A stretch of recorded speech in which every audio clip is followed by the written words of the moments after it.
Hey, Hey, we're we're Sad Sad Boys, Boys, SadBois. Hey, I'm Manno, and you're listening to Neon Owl. and you're listening to Neon Owl. yes, sir.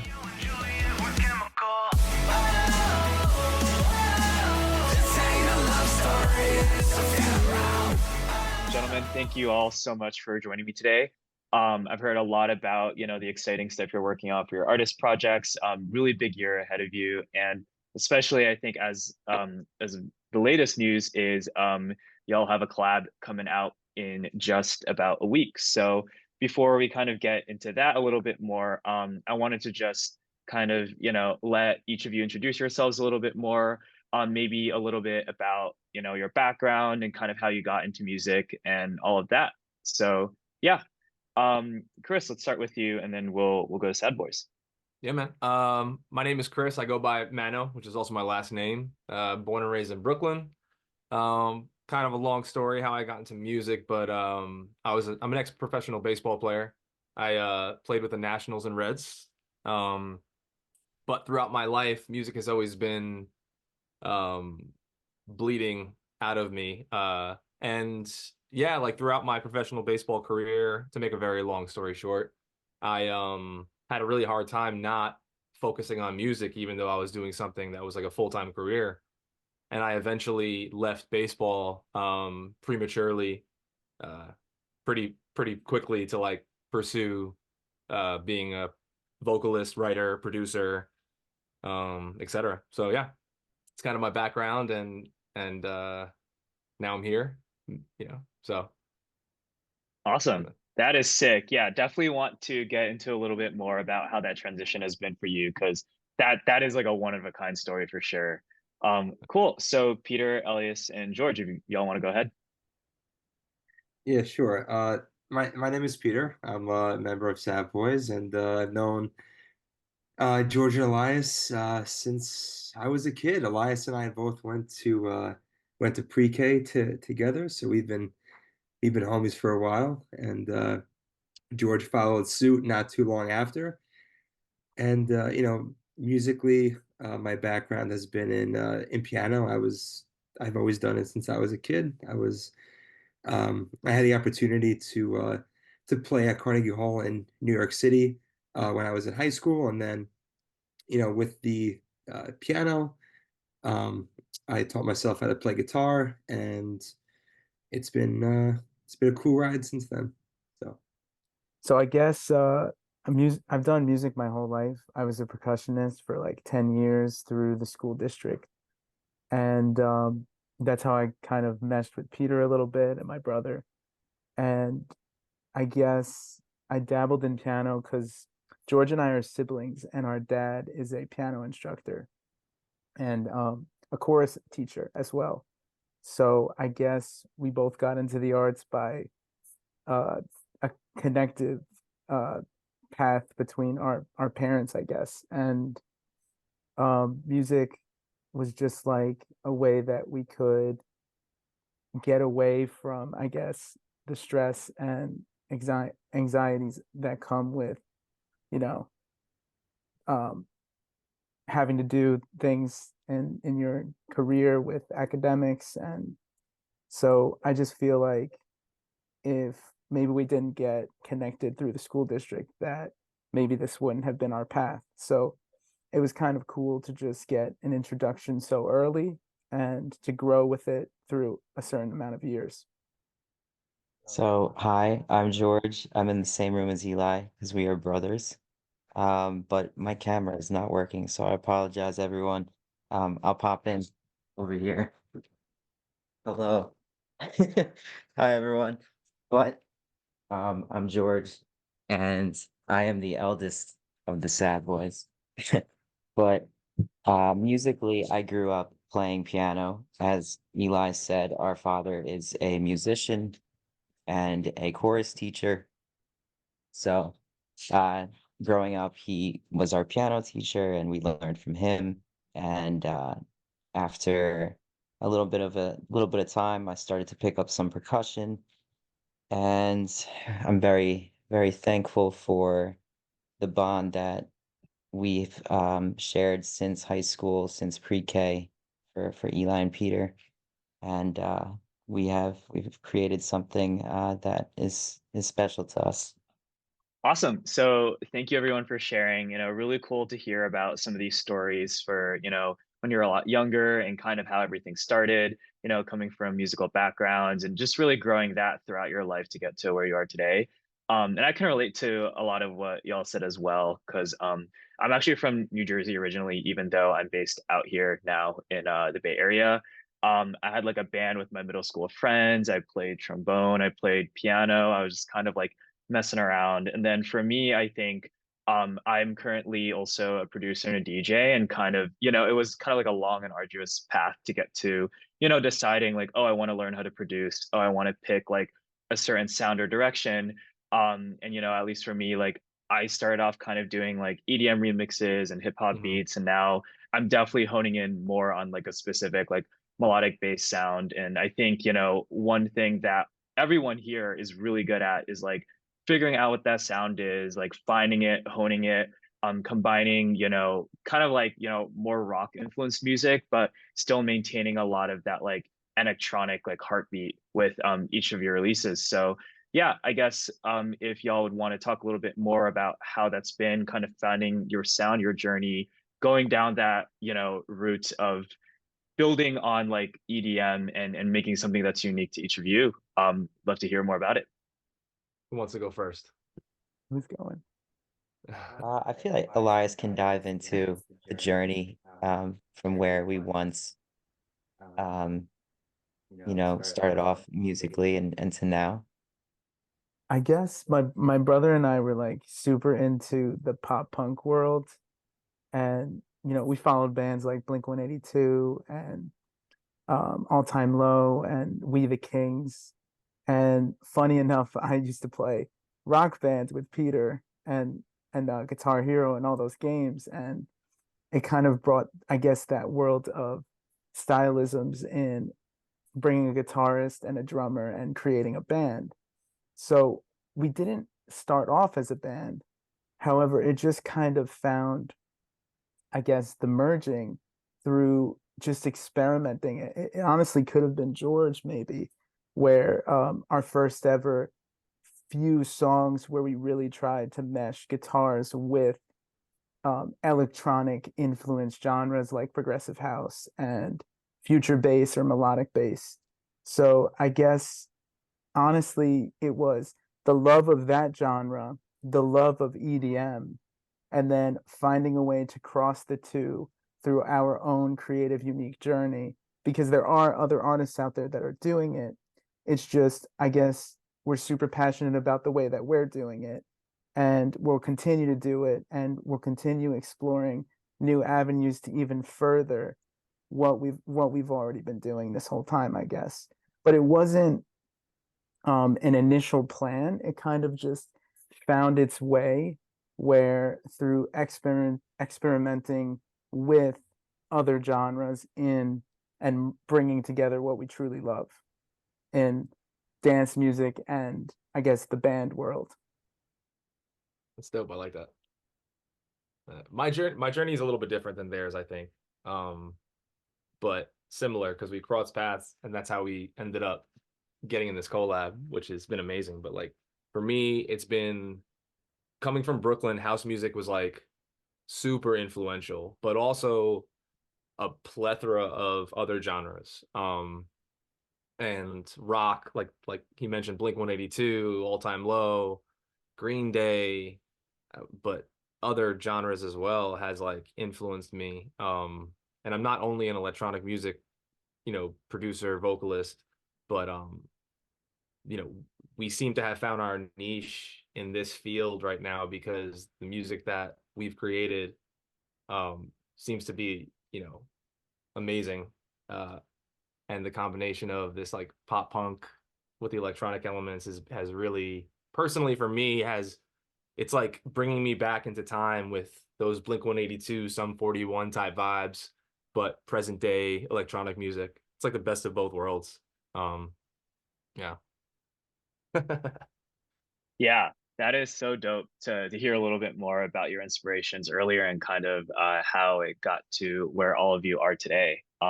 And yeah, again, like I just think it's really cool that this kind of seems like a breakthrough moment for rocktronic music because you see so many bigger acts being inspired by all different types of rock music as well, right? I think definitely pop punk is a really big one right now. A lot of people are inspired by metal. A lot of people Mhm. are inspired by maybe even a little bit more of like the post hardcore, like grungy influences that kind of straddle multiple genres. And it's just really cool how seeing that, come to life right now. And the other thing that I think some of y'all mentioned as well is sort of like the desire to combine genres and how it kind of happened organically. It wasn't like there was this grand plan from the beginning. The organic nature of it just kind of like maybe some things like work better than others when you're combining sounds. So Mhm. would some of y'all mind sharing maybe what were some of those initial challenges as you're exploring maybe with anything from your earlier releases or maybe even before you ever released music officially on streaming platforms even?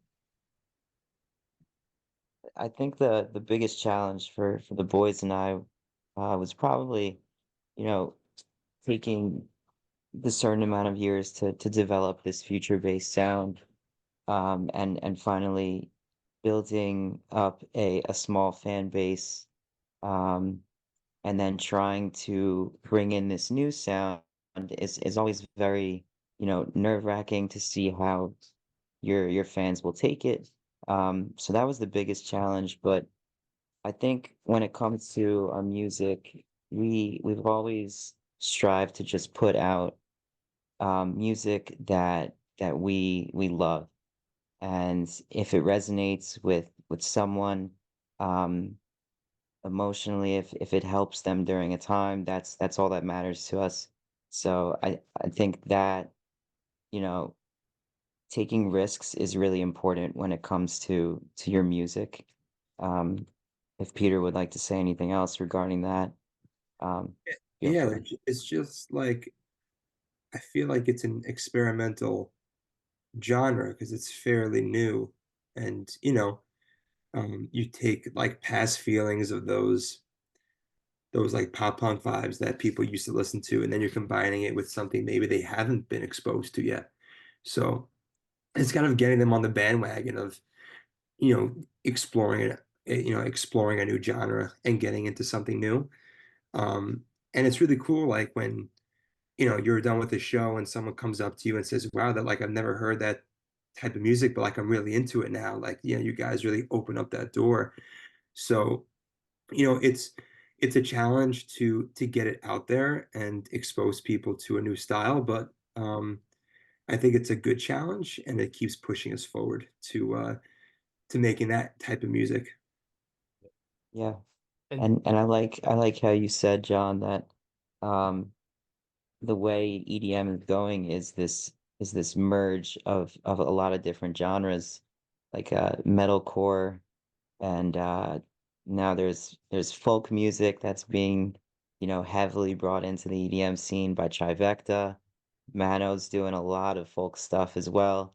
Um, and there's artists like High Society who's bringing in the metalcore influences, which is awesome to hear. So I feel like it's very inspiring to see um, a lot of these genres that you don't normally think would mesh with EDM, mesh with it, and I think it's great. But yeah, Chris will go into a little bit about his story too. John, you being a producer, it's like it's a dope conversation to have with you because you can kind of you'll have this same mindset, right? Like we all spend a lot of time in the studio, all of us. And a lot of it, there's mental stuff involved where you're just like confused a lot of the time. I mean, speaking for myself, like I love so many different types of music that like God, like my listening on a daily basis goes from like Freddie Mercury to Prince to the Sad Boys to my buddies in other EDM genres, and then I'll listen to like Sade when I'm making dinner with my girlfriend, like, and that's a fact. Like, and so what ends up happening when you go into the studio is sometimes you make some pretty bad music, right? Like that doesn't make much sense. um but then you start feeling things that start to feel good for you, which I'm a heavy believer in. Like something feels good when you make it, I believe you're onto something, because your entire path at this point into your life of listening to music, people generally will have similar taste to you. Uh, and that's kind of how we cross paths. That's how the boys and I cross paths. And I mean, it's so much more than a friendship now between us. It's amazing. That's a side note, but like for me, it's just like my musical preference when it comes to making music is fluid, which gives our manager a pretty difficult time. But it's the reason why we're all sitting here and releasing a song next week together. That's the only reason why, because we've all explored, banged our head against the wall, thought we sucked, thought we were amazing, and then something beautiful comes out of those seeds that you plant. So yeah. Yeah, no, definitely agree. I think there's so many ups and downs with it. Like you turn like left and you turn right. Like sometimes you think you went the wrong way, but it turns out like you absolutely did not. And yeah, I think I relate to a lot of what everyone has said, in that like a lot of the inspirations, that you get like day over day versus like what inspired you like when you were a kid, like they might be so different, but there's still common ground there. And lately I've been inspired by everything from like Midwest emo to like hyper pop, and especially when there's like those super glitchy sounds and you're like, wow, I didn't that sounds very EDM-y, but it's like this song isn't an EDM song at all. Like what if you did make it a little bit more EDM-y and had a drop? And so like definitely, those ideas coming out is such an amazing experience, even if it doesn't feel like it's really anywhere yet. But I think that's what's so cool about all of you working together, is that you did cross paths. You do have a collab coming out. And without giving away too much detail about what to expect, do y'all mind sharing more about, how that process has been working together, like getting a creative concept down and like finishing the song all the way to the end? Heck yeah, Yeah. absolutely. Well, we've worked with Chris prior to Romeo and Juliet on a few projects that aren't released yet. But just from that relationship that we've built, we actually met at a Caslo concert, and we watched him perform. And ever since we saw him perform, Parachute, he was in the crowd, he was losing his mind, and it was amazing to see. And we love that. We feed off that, and we knew that instantly we'd click together. And I think the idea just came super quickly. Me and Eli and Peter, we had a guitar idea sitting in our DAW from a while back, and we kind of sent it to Chris, and I said to Chris, "Work your magic." And he said, "I'll take it from here." And he actually has a really cool story as to how it all came about. So Chris, take over from here. George once in a while will like send me audio and he'll like say an emotion, and he'll be like, okay, like make me cry. Or he'll be like, okay, make the song of the summer. Like, but it's relevant to what the song, it's dope. Yeah, yeah. That's how this happened, to be honest. Um they hit me up, and they were just like, hey, we have this instrumental. Um, we'd love for you to give it a go. And I forgot the reason why I was by NYU. So I was in Washington Square Park. Um, I was just walking. I was walking because I was writing something else. I write and record every day. And yeah, so I got the track. I put it in the headphones, and it was a beautiful day. I was walking through the park, and I sat down. And as I was listening to the instrumental, um, like this large group of people started to like congregate in that area. Little did I know I was in the center of Shakespeare in the Park. So full blown Shakespeare in the Park from NYU students, like boom. And the play was Romeo and Juliet. Um, and the funny thing is I left my AirPods in. I never took them out. So I stood there. I think I might have stayed there the entire play, but I was watching Romeo and Juliet be performed in a Shakespeare type of environment, as I was listening to the instrumental that they had just sent me. And that's literally what had happened. Like Romeo and Juliet, what became the center of that song. And then obviously, you know, past relationships I've had and, you know, heartbreak and seeing someone I loved with someone else in the same friend group that I was in. And it just all seemed so relevant and it just clicked. Yeah. And that's the magic of music to me, guys. That's the reason why I'm doing it, because of friends like this and like moments like that. Like I just feel like it's just it keeps me alive. I have to do it personally. Like, you know. So that's the story of Romeo and Juliet, by the way. So, yeah. Yeah. So for those of you who will be tuning in, it is coming out next Thursday, right? On NCS. So yeah, definitely check that Yes. song out. I'm personally super excited for it. And yeah, Chris, I think you did a great job explaining it. It's like it's your lived experiences, right? Like, is there a way to translate it so that other people can relate, other people can kind of feel those emotions as well? And even if it's just like where you are in the day, right? Like Washington Square Park, like I've been there before. There's always like hundreds of thousands. It's crazy, but it's like Yeah. such a cool place to be, and you never know what to find there. But then thinking about like, you know, your own life and like what is really top of mind and like how do you put that out there? So Yeah. I think, yeah, again, super excited for the song to come out. And wanted to shift gears a little bit because I think some of you touched on this, but you know, being at shows is such a huge part of the community as well, right? Like for example, like the Caslo boys, like Brody and Natalia, like I met them a couple times. Like they're really cool, they're really great on stage, and it's like when you're there meeting other people, like that's definitely part of it. But on the flip side, when you're on the stage, when you're performing, right, especially as you start to play more shows, like that must be an amazing feeling as well. So would some of y'all mind just sharing like what are your favorite like moments so far, like having played shows in the local area and of course beyond that as well? Yeah,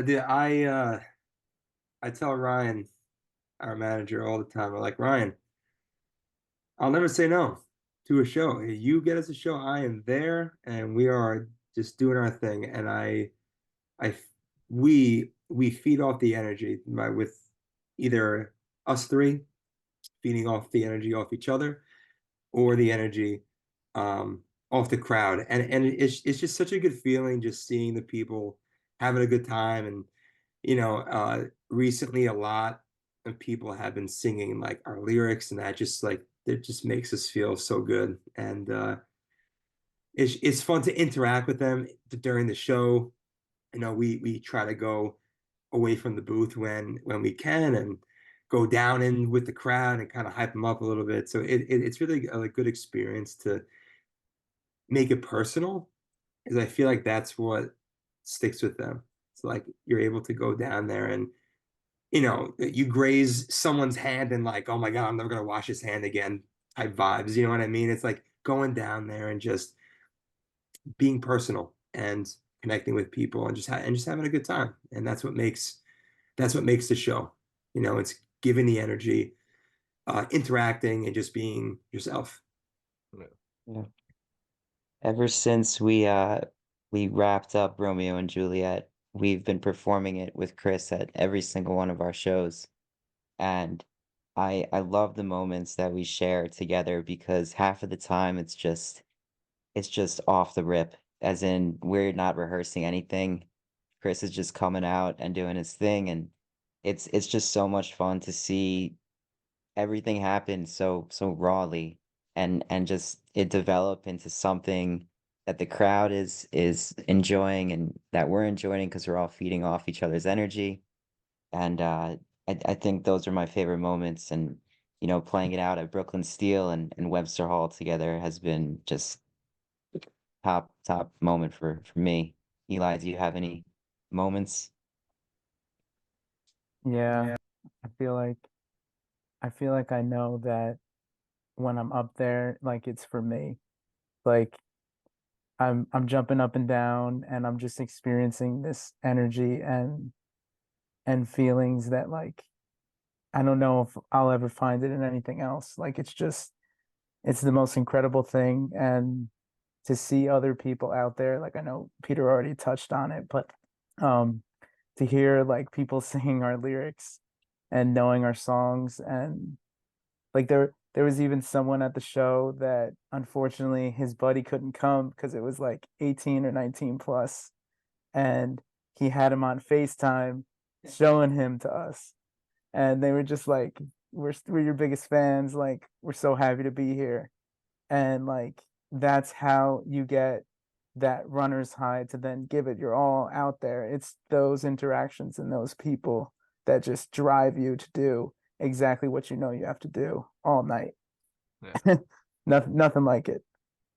I'm gonna tell you something about these guys. So like these three are the sweetest, most like mild-mannered, like chill guys you'll ever hang out with, right? So like you sit down with them, like just and then they get on stage and you could tell how much they love it. Because listen, their DJ sets are a little bit different. They really, really interact with the crowd. I mean, like Peter and Eli get in there with George. Like they get in there. I mean, you got Peter with the selfie stick, like in the crowd, Eli crushing it with the hair, like George crushing it. But I love performing with them. They're, you know, and like Eli said, he's meant to do it. Like they're meant to do it. You could tell. Um, you know, and for me personally, it's my favorite thing in the world to do. I love performing. I disassociate. I forget what even happens on stage. Like, and then, with these guys, it's been amazing to perform that song. Because we all love it. We all, at the end of the day, we all love the track. And yeah, it's just fun. We're just having a good time. Yeah, no, that's so true. I think having fun is definitely the number one thing. Being yourself on stage and just kind of like everyone can tell when you're having fun and they'll have so much more fun too. And I think, all of you did a great job kind of saying it, which is like, you can be like who, like, you're embodying like not only like who you are, but like your music, your project, like what you want others to see in yourself when you're on the stage as well. And like to have that connection with fans, with people who are maybe discovering you for the first time, who are coming out and supporting like multiple times in a row, right? Like that's huge. And I think, there's so much like good advice in here that, I think hopefully other aspiring producers and artists and DJs and vocalists can take away from. Like we touched on everything from, like taking risks, like maybe not being super happy with everything you make, but like when you make the hit, like you just feel so good about it. You love performing it. Being okay with like finding your sound, like taking different turns organically, having like something that comes together without like maybe even having to overthink it. So yeah, just really appreciate, all four of you for being here today. So want to wrap it up with one more question. If all of you can go around and just name like one thing that you're really excited for this year, like it could be about like, any other upcoming music plans. It can just be like even non-music related, whatever, go for it. Chris will go Sorry. first. Chris is ready. Chris, you've been going last this entire time. Me? All right. You go first. Yeah. Go for it. So I just have so much music. I have so much music, and I am so excited to stop listening to it alone or with the boys or with Ryan or my girlfriend or the 100 people that I share it with, right? Like we've been working really hard to figure out release schedules and placements for stuff and whatnot. So even outside of the EDM world, I just have so much music to share with the world. And that's what I'm most excited about outside of this next release with the boys. I tend to think too much big picture, which is part of ADHD and all that jazz, right? So like, yeah, I just have so much music that I want to share with the world, and I'm ecstatic about getting it off my chest. That's the point. So Can't wait. Yeah. So I guess for me, um, I would honestly say, and it kind of relates to the song. This song was, I guess, the first. No, it is. This song was the first I ever felt confident in starting something where starting and ending it is creatively something I'm so proud of. So I feel like the thing that I'm most excited for is, although I do know that learning something new, or I will be learning new things in production every day and forever and forever. but it just feels like at this point I'm the most sure of myself, which is what makes me very excited for continuing making music. That's awesome to hear, dude. Yeah, man, I love that. I'm just excited to just make some more memories with these guys, you know.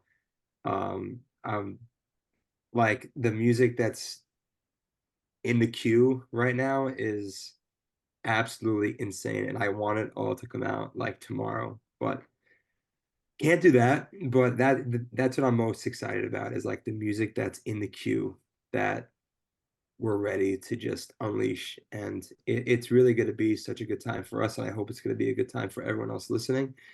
Because that's the goal is to reach the listener and share, and being able to connect on that level, even though we might not meet everyone that listens. We could connect on like a soul level and an emotional level when they're listening to our music, because we're giving a piece of us to them through that. So I am very excited for all that to be happening. Absolutely.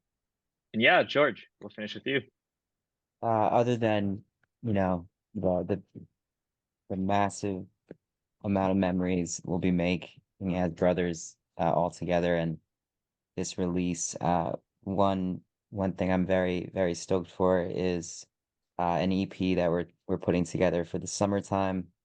Um, there's a particular song on there that is very, very dear to me, and a journey that I've gone through. So I'm very excited to um, really have that shine this summer, and to finish teaching for the year because I'm shot.